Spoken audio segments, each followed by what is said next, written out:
Good morning, students. How are you all? I hope you all are fine. So, today I explain chapter number 4, part 1. आज हम लोग जो है SS के chapter 4, part 1 के बारे में डिस्कशन करेंगे।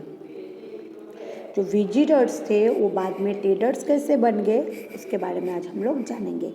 ये चैप्टर थोड़ा सा आपके जो चैप्टर 1 है उसके साथ रिलेटेड है, तो इसमें ज़रूर ध्यान देना बच्चों। तो चलो आज हम जानते हैं पहले ये चैप्टर क्या है। How the traders become rulers. जो ट्रेडर्स थे, जो विजिटर्स थे, पहले विजिटर्स थे, फिर उन लोग ट्रेडिंग करने हमारे इंडिया में आए थे, हम लोग ने पहला चैप्टर में देखा है। उसके बाद ये रूलर्स कैसे बन गए, ये शासन कैसे हमारे ऊपर चलाने लगे, इसकी जो स्टोरी है वो आज हम लोग इस चैप्टर में पढ़ेंगे। पहले चैप्टर में हम लोग ने ये पढ़े थे कि बाहर से विजिटर्स कैसे आते थे, उन लोग देख के कैसे चले जाते थे हमारे देश को, फिर ट्रेडिंग करने, बिजनेस करने के लिए अलग अलग देश से जो हमारे इंडिया में लोग आते थे वो कैसे अपना बिजनेस चलाते थे और कैसे यहाँ पे बिजनेस करते थे। फिर बाकी धीरे धीरे उन लोगों ने हमारे यहाँ पे कैसे अपना टेरिटोरी स्टेब्लिश किया, अपना जो है साम्राज्य विस्तार किया और कैसे रूलर्स बन गए और हम लोगों को जो है गुलाम बना दिया। तो बेटा आज हम लोग इसके बारे में जानेंगे। The children were engrossed in reading the story of two cats and monkey during the recess. On reading this story, monkey और जो कैट्स की एक स्टोरी है, जो बच्चे हैं लोग ने पहले बहुत बार पढ़ चुके हैं। Jay and Mitali were making fun of each other. Jay और मिताली जो है एक दूसरे के साथ मस्ती कर रहे थे। Their class teacher who are sitting beside them said. उसके जो क्लास टीचर थे वो बाजू में बैठे थे और उसने कहा, children this too is a policy, this too is a policy, the third party takes advantage of a quarrel between the two. ये एक पॉलिसी होता है, एक पॉलिटिक होता है, कि राजनीति होती है। जब हम लोग दूसरा जो है लड़ाई करते हैं तो उसमें से फ़ायदा कौन उठाते हैं? तीसरा जो पर्सन है वो फ़ायदा उठाते हैं। The British had expanded their empire in India such a policy. जो ब्रिटिशर्स थे वो हमारे इंडिया में अपना साम्राज्य विस्तार किया था, वो भी एक राजनीति की जो है दिमाग से। Jay asked, sir how is that possible. Jay ने पूछा, सर ये कैसे हो सकता है? The class teacher replied, class teacher ने जवाब दिया, let us go to class and there I will explain about how the British came to India. Class जो है शुरू होने दो, चलो जो है क्लास चालू होने दो, तब मैं आपको बताऊंगा जो ब्रिटिश थे वो हमारे इंडिया में कैसे आए, अपना साम्राज्य कैसे विस्तार किया, बाद में पूरे जो है पूरे भारतवर्ष में उसने अपना रूल्स कैसे चलाया। By the mid of 18th century, 18th century के जो था मिडिल था, the British had started the emerge as a strong power on the Indian political horizon. जो ब्रिटिश थे उसने जो है बहुत ही शक्तिशाली हो गया और अपनी जो राजनीतिक विद्या है वो चलाने लगा। Do you know that the British came to India only trade. क्या आप जानते हो ना कि ब्रिटिश क्यों हमारे इंडिया में आए थे? ब्रिटिशर सिर्फ हमारे इंडिया में बिजनेस करने के लिए, ट्रेडिंग करने के लिए आए थे। Initially they took permission to trade an Indian state. Initially जो है उन्होंने छोटा सा ट्रेडिंग करने के लिए जो है परमिशन ले लिया था इंडिया में, और वो जो है वो इंडिया में ट्रेडिंग शुरू कर दिए थे। Too then how did they become the rulers enter India. फिर बाद में वो कैसे पूरे इंडिया में अपना राज करने लगे, अपना शासन चलाने लगे, वो आज हम जानेंगे। दे सच क्वेश्चन, ऐसे बहुत सारे प्रश्न हैं। To serve their economic interest they increase their political hold on India with the use British diplomatic tactics.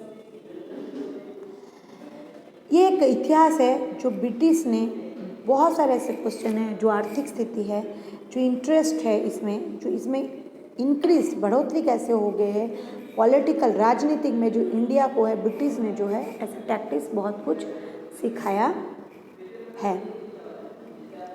वेलेस्लीज policy of expansion.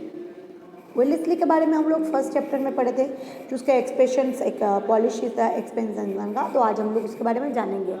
When Wellesley came to India as the governor general. जब Wellesley हमारे India में आए governor general के रूप से, cut throat competition excite between England and France. उसने जो है कंपटीशन था वो बहुत ही उत्तेजित था इंग्लैंड और फ्रांस के बीच में। It was necessary to check France for becoming powerful in India so that expanded British rules in Wales interested a new plan which was known as the Subsidiary Alliance. जब उन्होंने France के powerful France से ज़्यादा हो गया, British rule जब है वहाँ पे भी चल रहा था, तो उन्होंने एक अपने आप को इंट्रोड्यूस किया, अपने आप को पहचान करवाया सब्सिडारी एलियंस। सब्सिडारी एलियंस जो था ये एक स्लो पॉइजन था, जो था subsidiary alliance as per the scheme of the princely state accepted alliance to keep the maintenance British army as well as keep British representative in the royal court. British army को जो है उनको जो है अपने हिस्से का ऐसा स्कीम बनाया गया, उसको कुछ ना कुछ देना पड़ेगा। रॉयल कोर्ट में जो है ब्रिटिश ने ये रिप्रेजेंट किया। This way the British mention the army without spending and many money. उसने कहा जो आर्मी है उन लोग कुछ भी खर्चे नहीं देंगे, उनके खर्चे जो है हमारे पब्लिक से ही लेना होगा। However the princely states were not allowed the utilize army their own. लेकिन कभी कभार जो है स्टेट ने ये अलाउ नहीं किया, तो उसने कहा कि नहीं आर्मी जो है वो तुम्हारा खुद का विल पावर है, तो तुम उसका खर्चा चलाओ, हम क्यों देंगे। This system which made many obscure in the beginning and made invalids threatened. ये जो है ये प्रथा जब कोई मानने नहीं लगे तो उन लोगों को थ्रेट दिया गया, उन लोगों को डराया गया। Subsidiary alliance acted like a slow poison on the princely states. मैंने अभी किया था कि सब्सिडरी एलियंस जो था ये जो प्रथा थे ये एक स्लो पॉइजन की तरह पूरे इंडिया में फैल गया। The Indian state that become a victim of subsidiary aliens Hyderabad. तब जो था इंडियन अलायंस के जब मतलब उसके कब्जे में Hyderabad, Mysore, Ayodhya, Jodhpur, records, Vadodara, Peshwas, Poona and Scindias and Gwalior जो है वो सब शहर आ गया। Nizam of Hyderabad was the first victim of Wellesley subsidiary. जो हैदराबाद के निज़ाम था वो पहला विक्टिम था वेलेस्ली के इस जो है पॉलिसी में। Then it was Mysore and Ayodhya, उसके बाद मैसूर और उसके बाद Ayodhya. Tanjore and Karnataka met with the same fate. Tanjore और कर्नाटका को भी सेम ऐसा ही फेस करना पड़ा। The British made the Maharashtra fights amongst themselves and consequently made them accept and subsidiary alliance. जो ब्रिटिश थे मराठास जो थे उसके साथ फाइट्स किए और उसके बाद जो सब्सिडरी एलियंस को उसको मजबूरी में उसको लेना पड़ा। On going the losses inquired Nizam and fight Marathas. जो निज़ाम थे वो मराठास के साथ लड़ाई किए। The first accept this alliance, और इसके वजह से जो है मराठा जो है उसने ये एक्सेप्ट किया। Tipu Sultan in Mysore refuse to do so. Tipu Sultan ने ये जो एलियंस है इसको रिफ्यूज़ कर दिया, खारिज कर दिया।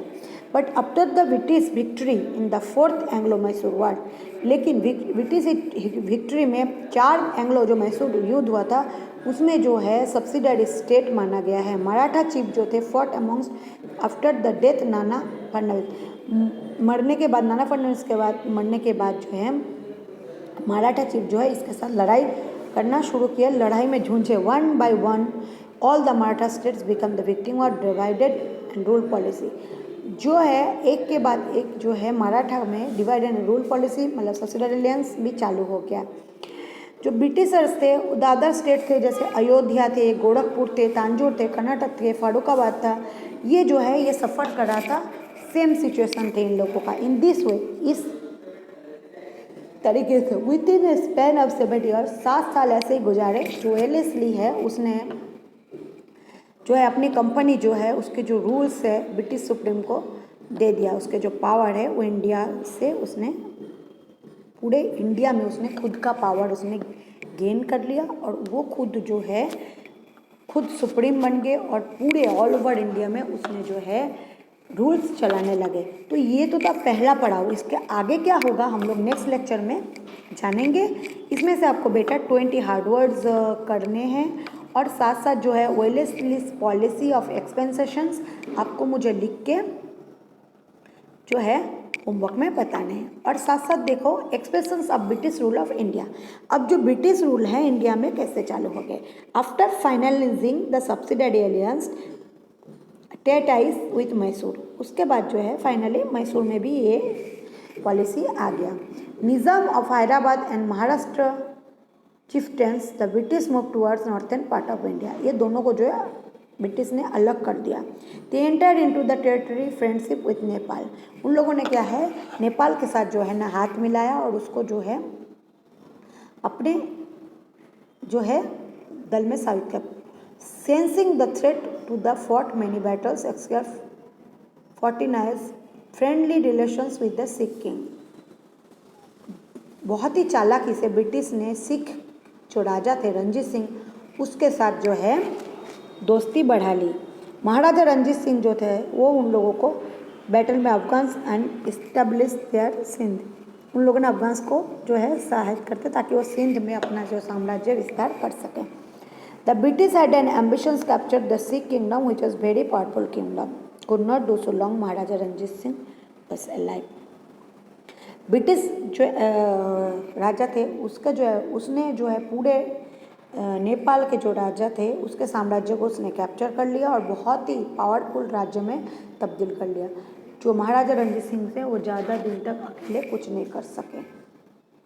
तो बेटा आज जो है यहाँ पे लेक्चर ख़त्म हो जा रहा है। आपको इसमें से 20 हार्ड वर्ड्स करने हैं, साथ साथ जो है आपको expansions of British rule in India 2 times short note में और उसके बाद Wellesley's policy of expansion 2 times short note में मुझे लिख के बताना है। तो नेक्स्ट लेक्चर में हम लोग नेक्स्ट चैप्टर का एक्सप्लेन करेंगे। So take care yourself, goodbye all, stay safe, stay home.